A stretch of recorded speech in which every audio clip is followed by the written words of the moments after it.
శ్రీమాత్రే నమః శ్రీ మహాగణాధిపతియే నమః అందరికీ నమస్కారం అండి. నేను మీ స్వర్ణ. Welcome back to our channel. ఈరోజు ఈ వీడియోలో దేవీ శరన్నవరాత్రుల్లో నవరాత్రి 3వ రోజు ప్రసాదమైన కొబ్బరి అన్నం. ఈ కొబ్బరి అన్నాన్ని సులువుగా ఏ విధంగా తయారు చేసుకోవాలో ఈరోజు ఈ వీడియోలో నేను మీకు తయారు చేసి చూపిస్తానండి. వీడియోలోకి వెళ్ళే ముందు ఒక చిన్న రిక్వెస్ట్ అండి. మొదటిసారిగా ఎవరైనా మన ఛానల్ని చూస్తున్నట్లయితే ప్లీజ్ తప్పకుండా సబ్స్క్రైబ్ చేసుకోండి. పక్కనే ఉన్న బెల్ ఐకాన్ కూడా క్లిక్ చేసుకోండి. ఇంకా ఆలస్యం చేయకుండా కొబ్బరి అన్నాన్ని ఏ విధంగా తయారు చేసుకోవాలో ఇప్పుడు మనం చూసేద్దాం. ఏ పూజ చేసినా ఏ వ్రతం చేసినా కూడా మనము మన శక్తి కొలది ఏదో ఒక నైవేద్యాన్ని సమర్పించిన తర్వాతే కదండి పూజ అనేది పూర్తవుతుంది.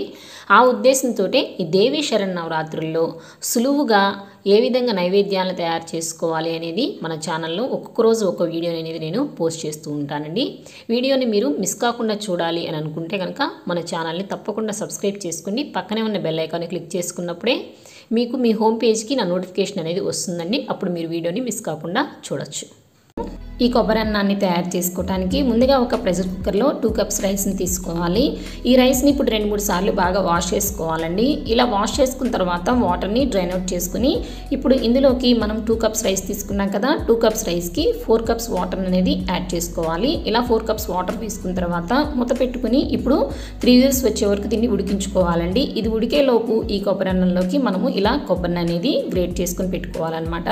ఇది ఎలా తయారు చేసుకోవాలంటే ఇక్కడ నేను ఒక చిప్ప కొబ్బరిని తీసుకుని బ్యాక్ సైడ్ ఉన్న బ్లాక్ పార్ట్ని తీసేసి మనం క్యారెట్ తురుముకునే గ్రేటర్ తోటి తురుముకుని పెట్టుకున్నానండి. ఒకవేళ మీరు అలా చేయలేము అని అనుకుంటే కనుక కొబ్బరిని చిన్న చిన్న ముక్కలుగా కట్ చేసుకుని మిక్సీలో వేసుకుని కోర్స్గా కూడా మీరు గ్రైండ్ చేసుకుని తీసుకోవచ్చండి.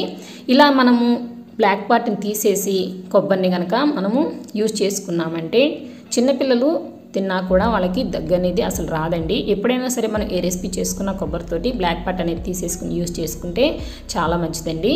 ఇలా కొబ్బరిని అనేది గ్రేట్ చేసుకుని రెడీగా పెట్టుకోవాలి.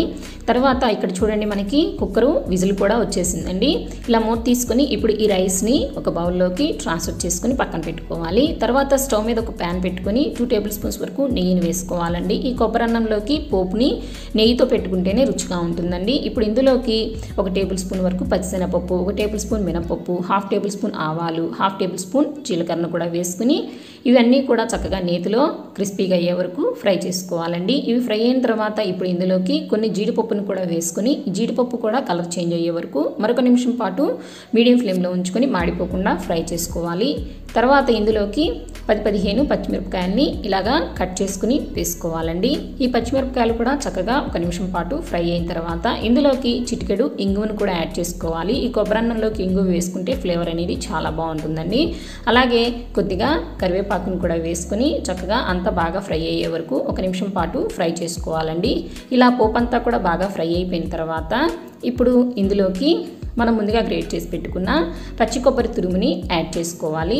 ఇలా పచ్చి కొబ్బరి తురుముని వేసుకున్న తర్వాత ఫ్లేమ్ని మీడియంలో పెట్టుకుని మరొక 2 నిమిషాలు పచ్చి కొబ్బరిలో పచ్చివాసన పోయే వరకు ఒక 2 నిమిషాలు ఫ్రై చేసుకుంటే సరిపోతుందండి. మరీ ఎక్కువగా ఫ్రై చేసుకోవాల్సిన అవసరం లేదు. సో ఈ విధంగా ఫ్రై చేసుకున్న తర్వాత ఇప్పుడు ఇందులోకి మనం ఉడికించి పెట్టుకున్న రైస్ని యాడ్ చేసుకోవాలండి. అలాగే తగినంత ఉప్పుని కూడా వేసుకుని మొత్తం అంతా కూడా బాగా కలిసే విధంగా కలుపుకొని మరొక 2 నిమిషాలు ఉడికించుకుంటే సరిపోతుందండి. చివరిగా కట్ చేసుకున్న కొత్తిమీర తరుగు కూడా వేసుకుని ఒకసారి బాగా కలుపుకొని స్టవ్ ఆఫ్ చేసుకుంటే సరిపోతుందండి. అంతేనండి, ఎంతో రుచిగా గుమగుమలాడుతూ ఉండే కొబ్బరి అన్నం అయితే రెడీ అయిపోయింది. ఈ దేవి నవరాత్రుల్లో కొబ్బరి అన్నాన్ని నైవేద్యంగా సమర్పించి అమ్మవారి అనుగ్రహాన్ని పొందండి. ఐ హోప్ ఈ వీడియో మీ అందరికీ నచ్చింది అనుకుంటున్నానండి. నచ్చిన వాళ్ళు మీరు కూడా తప్పకుండా ట్రై చేసి మీకు ఎలా కుదిరిందో కూడా మీ ఫీడ్బ్యాక్ని కామెంట్ రూపంలో తెలియచేయండి. అలాగే ఇలాంటి మరెన్నో మంచి మంచి రెసిపీస్ కోసం మన ఛానల్ని వెంటనే సబ్స్క్రైబ్ చేసుకుని పక్కనే ఉన్న బెల్ ఐకాన్ మాత్రం క్లిక్ చేయడం మర్చిపోవద్దండి. అలా చేస్తేనే నేను ఈ వీడియో అప్లోడ్ చేసిన ముందుగా మీకు నోటిఫికేషన్ అనేది వస్తుందండి. ఈ వీడియో కనుక నచ్చినట్టయితే లైక్ చేయండి, షేర్ చేయండి. నేను మళ్ళీ దేవీ నవరాత్రుల్లో 4వ రోజు ప్రసాదంతో మళ్ళీ మిమ్మల్ని కలుసుకుంటానండి. అంతవరకు సెలవు, నమస్కారం అండి. Thanks for watching my videos.